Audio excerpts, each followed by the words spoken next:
Pokaroo. Hi, it's me. Today I'm going to teach you some more British versus American English spelling and pronunciation. So, today we're going to learn irregular verbs. In Canada, we are changing our language a little bit. When I was growing up and when I was in school a long time ago, we learned the British English in school. Now it's becoming more acceptable to use the American form of some verbs. However, when I hear people using what I will call now the American form of verbs, it sounds wrong to me. So in my brain, I have been taught to use kind of the British version of these words. But it's important that you know both, just in case you run into this situation where you're confused. So, we're going to go through some irregular verbs. Now, the cool thing about these is they're both simple past and the past participle of the verbs. So once you learn one, you've got the simple past and the past participle done. All of these words that I've written in black here are base verbs. The first one is learn. In British English, the words in red, we end these with a T sound. And in American English, and I say American English, but sometimes Canadian English, we end them with a D sound. So let's go through this. The base verb is learn. British English, we say learnt. And American English is learned. This is going to end in a D sound. So I would say I learnt something new today, or I can say I learned something new. Both of them are acceptable in Canada.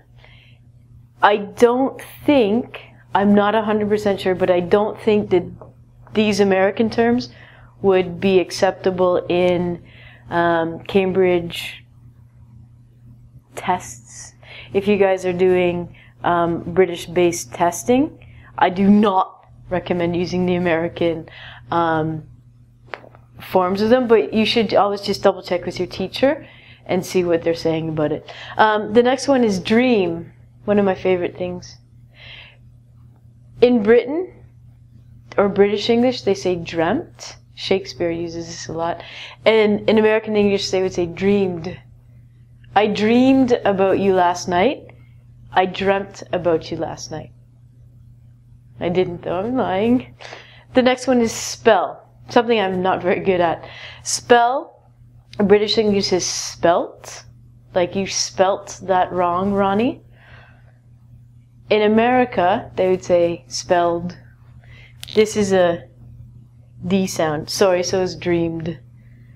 These are all D sounds at the end. The second to last one is spill. Spill means to have liquid and drop the liquid. So you can spill your drink. You can spill something on someone. Don't do that though, it's a little embarrassing. In British English we say spilt. I spilt my milk. And in America they say spilled. I spilled my beer on him. It's a D sound. The last one is burn. Burn means to set fire to something and have it go black. You have to be careful if you have really light skin or if you're not in the sun a lot. You can get a sunburn.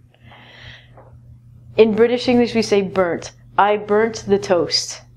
In America they do use burned, and I have seen on the internet sometimes they use burnt. So not all of these are 100%, but most commonly Americans will say burned. I burned my toast. Where in the UK they'd say I burnt my toast. In Canada, I think we use burnt more. I'm not too sure. You can do a little social survey. You can ask your Canadian and American friends which ones they prefer. I hope you found this interesting and useful. Bye.